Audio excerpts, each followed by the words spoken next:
Naiknya harga bawang merah di pasar Palembang akibat cuaca buruk yang terjadi di daerah penyuplai menyebabkan petani gagal panen.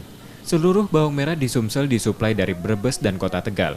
Sepekan terakhir, pengiriman bawang merah dari dua daerah itu dikurangi 50% akibat ketersediaan yang menipis. Selain itu, akses transportasi darat selama masa PSBB juga menghambat pengiriman. Kenaikan bawang merah tertinggi terjadi di Palembang dan Banyuasin dengan harga Rp50.000 per kilogram dari sebelumnya Rp30.000.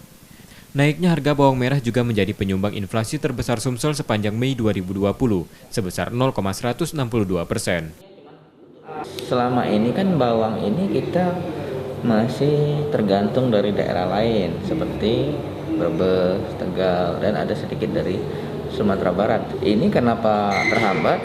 Di sana saya dengar kawan-kawan info di sana mengalami gagal panen karena musim banjir ya di sana ya.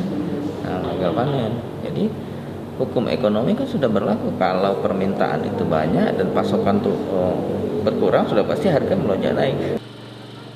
Pemda Sumsel dan UPD terkait akan berupaya membuka lahan di Sumsel yang memenuhi kriteria penanaman bawang merah dan melakukan pembinaan petani lokal.